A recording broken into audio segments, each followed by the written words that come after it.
کروں کیا امکانات ہیں. اپنے وقت پر بہت سی چیزیں کھلیں گی. یہ ذوالقرنین جو کہا گیا 2 زمانوں والا، کیا مطلب ہے اس کا؟ کیا مطلب ہے؟ کیا اس کا یہ مطلب ہے کہ پہلے بھی ایک مرتبہ ایسا ہو چکا ہے، دوسری بار پھر ایک مرتبہ ہوگا؟ پہلے جو ہو چکا ہے کس کے ذریعے ہو چکا اللہ بہتر جانے. اتنا ہم ضرور جانتے ہیں کہ پہلے جس شخصیت کے ذریعے ہوا تھا اس کا نام تھا محمد، اس کی ماں کا نام تھا آمنہ، اس کے باپ کا نام تھا عبداللہ. اور بہت عجیب و غریب پر اسرار بات یہ ہے کہ دوسری مرتبہ بھی جس شخصیت کے ذریعے سے یہ عالمی نظام انصاف قائم ہوگا اس کا نام بھی ہوگا محمد، اس کی ماں کا نام بھی ہوگا آمنہ، اس کے باپ کا نام بھی ہوگا عبداللہ. کیا مطلب ہے؟ بس اب آگے ٹھہر جائیے، اس کے آگے ہم نہیں بڑھ سکتے، ہم نہیں بڑھ سکتے.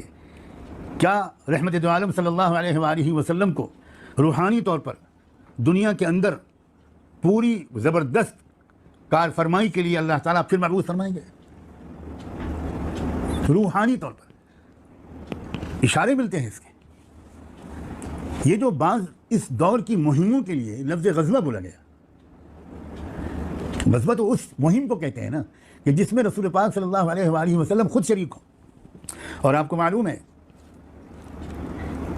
کہ حدیث کی روایات میں صحابہ کرام سے یہ منقول ہے کہ اللہ کے رسول صلی اللہ علیہ وآلہ وسلم نے آخری دور کی ایک جنگی مہم کے بارے میں ہمیں بشارتیں دی، اور اس جنگی مہم کا نام بھی آپ نے غزوہ ہی رکھا. اور اس میں یہاں تک آپ نے فرما دیا کہ جو شخص بھی اس میں شریک ہوگا وہ جہنم سے ہمیشہ کے لیے آزاد ہوگا. بڑی فضیلتیں بیان کی اس مہم میں شرکت کرنے والوں کی. اس مہم میں شرکت کرنے والوں کے بارے میں آپ نے یہ تک اشارہ کر دیا کہ اس مہم میں شرکت کرنے والوں کو حضرت عیسیٰ علیہ السلام سے ملاقات کی سعادت حاصل ہوگی. اس لیے اور پکی ہو گئی بات کہ ابھی تک وہ مہم پیش نہیں آئی ہے. مہمیں ایک سے ایک اہم پہلے پیش آ چکی، لیکن جس مہم کا تذکرہ میں اس وقت کر رہا ہوں وہ ابھی تک پیش نہیں آئی. اور اس مہم کا نام آپ نے ہمیشہ غزوہ لیا ہے. تو کیا مطلب اس کا؟ کیا اس کا جو مطلب ہے کوئی روحانی تجلی، کوئی توجہ اللہ کے رسول صلی اللہ علیہ وآلہ وسلم کی ایک بار پھر اس طرح کی مرکوز ہوگی کہ جس طرح پہلے دور میں مرکوز ہوئی تو کس طرح نظام عدل قائم ہوا، دوسرے دور میں مرکوز ہوگی تو پھر ایک مرتبہ نظام عدل قائم ہوگا. اللہ بہتر جانے، اللہ بہتر جانے. اور کیا اس لیے ذوالقرنین کہا گیا ہے؟ بہت سی باتیں وہ ہیں جو عوام کے درمیان جن کا تذکرہ نہیں ہوتا. ایسا بھی نہیں ہے کہ نہیں ہونا چاہیے، کبھی نہیں ہونا چاہیے. بہت سی چیزیں ایسی ہیں کہ جن سے بالکل ہم نامانوس ہو گئے ہیں.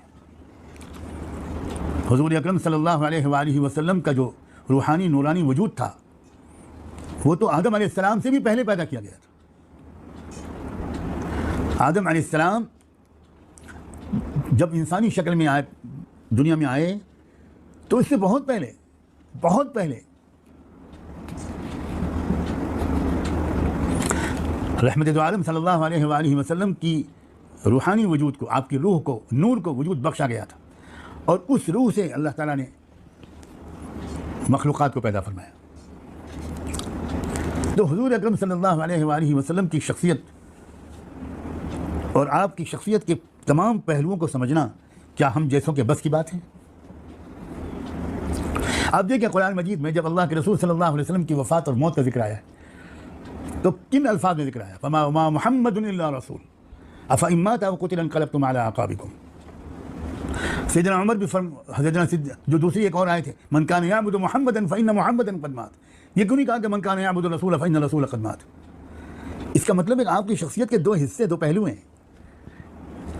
عیسیٰ علیہ السلام جب آپ کا نام لیا تو محمد نام نہیں لیا، مبشرا برسول یأتی من بعدی اسمہ احمد. تو یہ حقیقت احمدی کیا ہے، یہ کیا چیزیں ہیں؟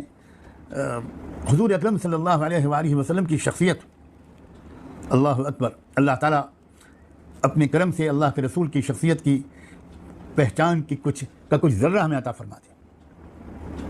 بہرحال اب یہ جو حکمراں ہوگا جو نظام عدل کو عالمی پیمانے پر قائم کرنے کے لیے، پوری دنیا کے تمام انسانوں کو انصاف کے نظام دلانے کے لیے اور سب کی مادی اور روحانی ہمہ جہتی ترقی کے لیے یہ حکمراں کام کرے. حکومتوں کا کام صرف واعظ و نصیحت نہیں ہوتا, حکومتوں کا کام اصلاح بھی ہوتا ہے, حکومتوں کا کام روحانی اور اخلاقی ترقی بھی ہوتا ہے اپنی قوموں کی, اور حکومتوں کا کام مادی ترقی بھی ہوتا ہے.